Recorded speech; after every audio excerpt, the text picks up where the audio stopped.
Hello, good evening, and welcome to a very special edition of the INTJ Perspective. I'm your host, Dracula.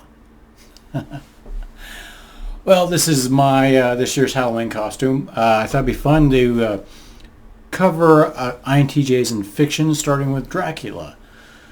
I watched the 1931 film with Bela Lugosi, and I loved it, and I thought it was interesting. I looked into his type, and a lot of people think he's an INTJ. And in fact, like Dracula, throughout every iteration, he's always an INTJ.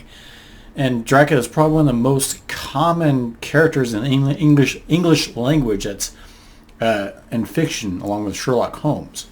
But he's always portrayed as an INTJ, so that would be interesting to look into it. If you're new to this channel, this covers amateur psychology from an INTJ perspective. I'm an INTJ, so a lot of times I find myself drawn to fictional characters that are also that type.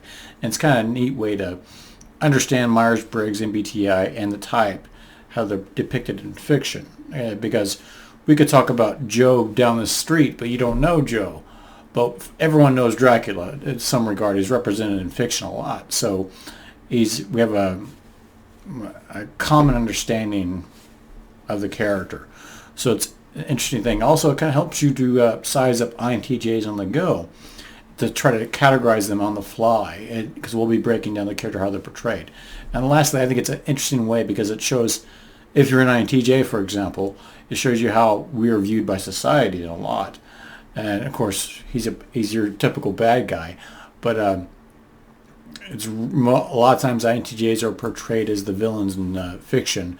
I have a video about this. But yeah, bear with me. It's been a long weekend. I wanted to have this done before, but parties and Halloween stuff. I'm exhausted. I wish I could have got this out before Halloween. But let's get going. So Bram Stoker's Dracula started all this. Vampire fiction's been a lot. Cover a little bit of background. But Bram Stoker's Dracula was a book. Then they got the rights for a play in England. And then it was done as a play in New York. Bela Lugosi, a recent immigrant to the United States, who had a really strong accent, had trouble finding roles, and in fact some of his earlier roles he had to phonetically learn them because he wasn't really strong in English yet. I'm not even strong with English myself. I'm tired. I am undead. But so Bela Lugosi landed this play role of Dracula, and it was riveting. It really was amazing. These people were drawn to his charisma, and I don't think the actor was an INTJ, but Dracula definitely was portrayed as one, both in the book and in the play and the 1931 movie that I really thought was interesting. I loved it, and it was Bela Lugosi's portrayal of it. And I also think the original Dracula, it's interesting in the fact that it's like a pre-industrial, pre-scientific portrayal of an INTJ, which is really rare. It's almost as if in the modern age, INTJs are always scientists and engineers and technologically based characters. But before technology has evolved or scientific revolution, INTJs don't really have a place to go in fiction or even in real life. And they come across as different. And so that's what threw me off about Dracula. Originally, he's not intellectual, he's not really on the surface analytical, but when you break down the letters, it makes sense. So that's what's going to be interesting about this breakdown. Some general overall traits that Dracula shares with a lot of INTJs. The one, I think, is the INTJ stare. Now, what's something we INTJs are really known for, that intensity. And if you watch his performance, I have room for the stuff I show over there. Yeah, show pictures. But yeah, if you look at Bela Lugosi's performance, he has the INTJ stare.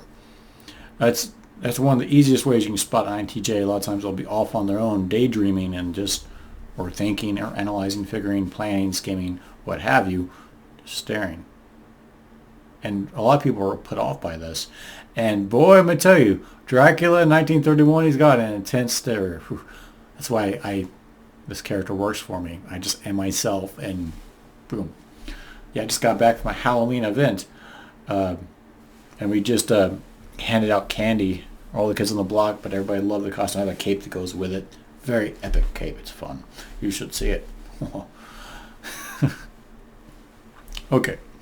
But part of the, and generally speaking, Bela Lugosi, how he portrays Dracula, has such a great intensity until you see it, and you can watch clips on YouTube. But it's just amazing how intense he is, and that's what a lot of people think about INTJs, is they have that intensity, that focus. And a lot of it comes from mainly being introverted, being intuitive, and J, being critical. That makes you just like a laser. And sometimes INFJs share that with us. But that's one thing that a lot of people notice about the INTJs is just intensity with a lot of things we do. And you may notice this on my channel. We'll pause a minute and mention the sponsor of this video. We don't have any wine. I don't drink wine. I don't have any wine. But I'm drinking whiskey this time, so I guess I could be by A positive blood. No, it's sponsored by a tragic thing that affects millions of us every day. Vampirism. No. Okay, moving on. So other things.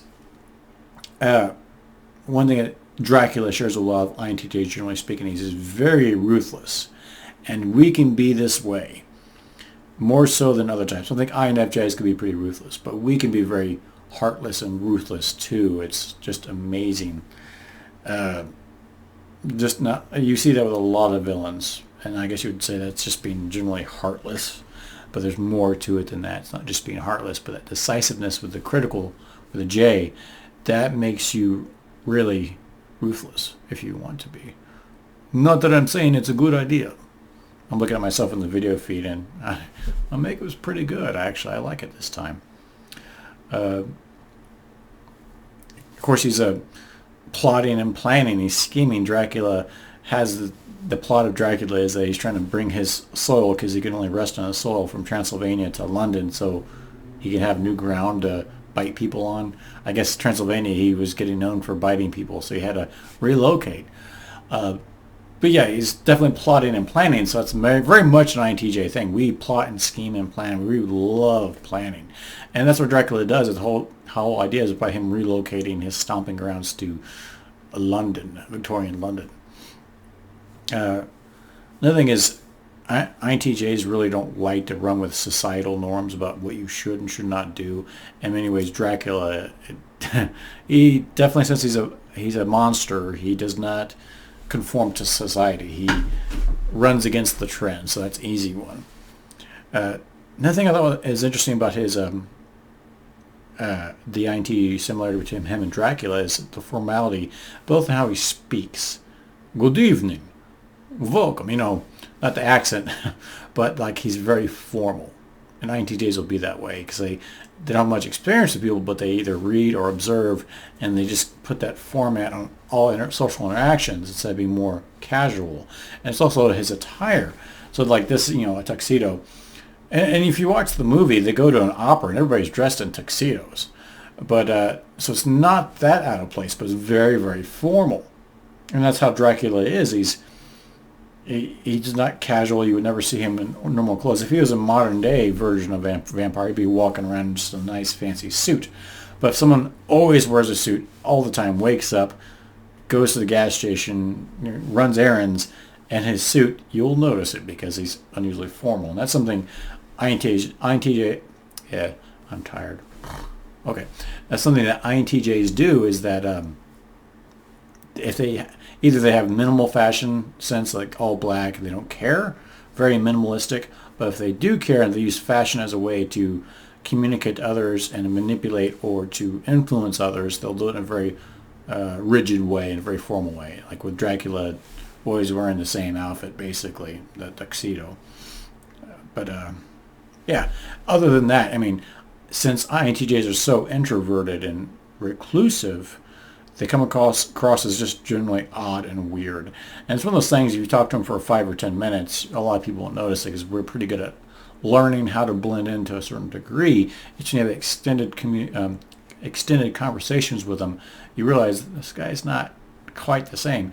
Even yours truly, although I'm pretty harmless and nice, when I'm not drinking blood, when I'm not doing these things, I do come across as odd and unusual, but it's kind of, I usually just flaunt it like I don't care because it's fun that way and they get to know you. But that's one thing INTJs share with Dracula. So now we'll go on to breaking down the individual letters of Dracula and see if he fits, how well he fits these ideas of. And the first off is easiest, introverted. Actually, when you size people up on the fly, the two outer ones are pretty easy to size people up. And yeah, generally speaking, the introvert won't be talking to people. He'll be off on his own. And the extrovert will be, there's more to it. I kind of want to make a video about extroversion and introversion. But generally speaking, the easiest way to say that Dracula is an introvert is that the dude sleeps in a coffin. You don't get much introverted than that. Enough said. In fact, the only reason he's mingling with people is because he's trying to get something out of it. He's trying to get blood or whatever. Blood. Okay, intuition. So intuition is really hard because it's kind of like in chemistry when you want to understand the properties of a proton or neutron. Isolated in and of themselves, it's really hard for us to make sense of them in the real life standards. But when you have a whole atom or a molecule, it makes sense of how they would interact with the rest of the world. So intuition is kind of hard, but there are some signs that you can say he's more intuitive instead of sensing. For one, he's very much big picture. He's planning things. He also misses minor details. So like there's a scene in Dracula where there's a mirror. In the play, it was a giant mirror, but in the movie, it's just a little mirror. And he should know that he can't cast a reflection. That's kind of a dead giveaway. But as a detail, since he's thinking about the big picture, he misses a very subtle detail. And Van Helsing catches on that. A side note, Van Helsing is also considered to be an INTJ. That's one thing you notice in fiction. If there's an INTJ hero or protagonist, he often has an INTJ antagonist that goes against him. It's almost as if in fiction that the only thing that could beat and only thing that could challenge an INTJ hero is another INTJ. But you'll see that a lot more common than not. But another thing is too is it shows him as being intuitive. Usually intuitive types tend to be more socially challenged. S types usually can just naturally, I can't even snap. S types tend to naturally understand the do's and don'ts of how you hang out and how you talk to people, how you conduct yourself in a social situation. Dracula, although he knows the verbatim, he does never click, and you'll see that in the movie. He is awkward, and you'll notice after talking to him for a little bit, even how he moves and walks. But that's one thing about Bela Lugosi is really interesting is he comes from the silent film era. He uses a lot of body language. It's really interesting. So the next one, logic or emotion. I originally kind of thought he was emotional because he's evil and he's doing dastardly things. But it makes sense because, like I said, it's a Edwardian or Victorian era of England. The scientific age hasn't really started yet. If you're a scientist, it's because you're a wealthy nobleman and you did it on the side because you have free time. You couldn't make money at science yet. So there, in fiction, in this time and earlier, even going back to the Iliad and the Odyssey, logical people don't come across the same as they do now. They're not working in technology fields and not scientists. They're usually plotters and schemers, though. And he's good at figuring things out. And he doesn't really analyze things. He doesn't take pleasure in this. He already knows. One thing that gives him away is that he is not sympathetic. He's not emotional. And usually he doesn't go into a rage. And he doesn't really work on emotions. He's cold and distant. So it's a pretty easy thing to say he's logical. And one way you look at it too is if you can rule out the other possibilities. So NF would be an idealist. I don't think he's very idealist. He's not trying to make the world a better or different place. He cares about himself. ST would be an empiricist, someone who's good at doing the routine and it likes facts and figures, but he doesn't care about how things work. SF is someone who's sensuous. He's not sensuous. He doesn't really indulge in wine. So yeah, I mean, NT is a good fit. Next letter, like I said, the two outer letters are pretty easy. J, I think he's J because he's very critical. P types tend to don't when they come up with plans, but they don't really put them into motion as a con. Also, there's a scene in Dracula where his servant Renfeld betrays him, and he just kills him instantly in a very brutal way. So that would be pretty dead giveaway. Also, his appearance, his clothes are not exactly a certain way, and I find this in myself when I dress. If I have a shirt or a suit, it has to be exactly a certain way. Even my hair usually is done in exactly a certain way. I don't like it just to be tossed about. And Dracula's hair is slicked back and it's very exact. So usually I like to say one gives you a hint if they're a J or P type is how they dress themselves. If it seems like their clothes are thrown together, may look good, but they're thrown together chaotically, they tend to be P types. J types tend to be more purposeful in how they dress and how their appearance is. So that's usually a dead giveaway. So, what does this mean for us? We think he's an INTJ. What does that tell us? Oh, if you're an ENFP, by the way, thanks for watching. I know you guys are a little crazy, a little weird, stalking us INTJs. You're more than welcome. Welcome. But implications. So it tells, if you're an INTJ viewing this, it tells you how society can view us INTJs. Often we're the monsters. We're feared and not trusted because we are not normal. And that's why you want to put some extra effort into your social skills, because people will judge you negatively because you don't fit into cookie cutter mold. Other types, even though they may not fit in, they're more social, so it makes it worse when you're introverted. Another thing, how society views us, although they may fear us. Like I said, the Dracula film was a big hit, both on the theater stage and in movies. Bela Lugosi's portrayal of Dracula, it was likened to like a Valentino gone bad. So Valentino was a heartthrob from the 20s. It was just a sex symbol. Is where the word chic comes from, actually, because of his portrayal on the movie where he was a chic. The chic as a title. But yeah, they compared him to him because of his sex appeal, and it was his INTJ-ness that made him so fascinating to lots of people, women, men, I suppose. If you're a man, you think it's great. You're watching us, welcome. But there's certain aspects of the INTJ-ness that people find irresistible. And that's part of it's that intensity that I mentioned. That's a big thing. And if you look at his gestures, like him, I'll figure this out. Like he's pointing. He doesn't just go like this. It's just, and that is a very, intensity is enough. And a lot of times when women say someone's attractive, this guy's attractive, they're looking for me tall, dark, and handsome. Dark doesn't mean like complexion or features. Dark means that bad boyness, that ruthlessness, that intensity. And that's what Lugosi's portrayal was. And he was having women swooning over him in theaters, writing him letters. And I think he married one of his fans when he was older, actually. Fun trivia point. But yeah, so there's good and bad aspects to this. That there will always be parts of the society in a whole will be unnerved by us and afraid of us as like we're monsters. But there are other people in society that are gravitated towards us. So, I mean, being aware of that might help embolden you if you're socially awkward. You walk into a room, you know that 80% or 80 people in that room are not going to like you. They're going to be unnerved, but that 20% are going to find you irresistible. They'll be drawn to you. So take that as a consolation prize. Looking at my notes here. No, I am tired. I had a long weekend.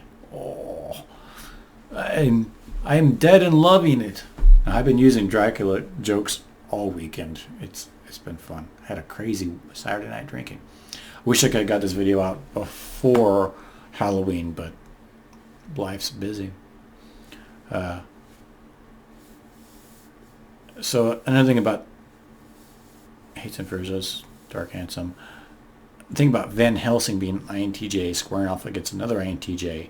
It shows you how a good guy INTJ can behave.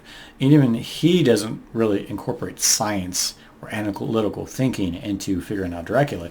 He's knowledgeable, but knowledgeable in arcane and superstitious things that work against Dracula. So it's kind of a pre-industrial, pre-scientific age view of INTJs. So I'm kind of fascinated with that. I want to go back and find older examples of INTJs and see how they're portrayed. Usually the next best thing before the scientific age, before science, would be philosophers. And yeah, just philosophers really. And they tend to be INTP types or ENTP types. Whoa. But yeah, because those are the most extreme science type. But for some reason, when you go back, if they're INTJ types in historical fiction, they tend to be more mundane. They don't really delve into philosophy as much. Just generally speaking, INTJs probably are overrepresented in fiction for villains.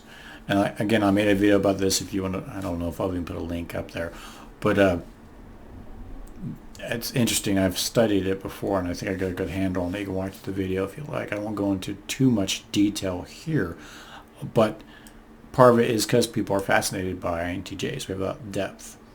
And well, INFJs have the same kind of depth, but they tend to be more harmless because they're not as good at planning our big evil genius plan. INTJs are good at making plans. So we have that combination, that 1-2 punch of being hard to figure out, distant, misunderstood, but we're a threat. INTPs are not as threatening. INFJs aren't as threatening either, although they're as distant and hard to figure out as we are. They're just not as good at implementing our big scary plans. One thing I thought was interesting too, in ancient societies or older societies like Dracula and older, INTJs, when in there, they have really no purpose. Usually they don't really go anywhere. Part of why we're more accepted and loved in modern society is INTJs, aside from what I mentioned, the charisma and all that. INTJs are liked more because we provide something for society. It's transactional. They put up with us because we do something for them because we're so good at getting things done. Not this INTJ. I'm pretty bad. I haven't really done videos very often lately. I've been so busy. But generally, I think Elon Musk, for example, they don't really like him, but they put up with him because of what he does. He gets his thing done. But a lot of INTJs in modern, I'm tired. Oh, it's like 9 o'clock here, and I've been up. I haven't got much sleep.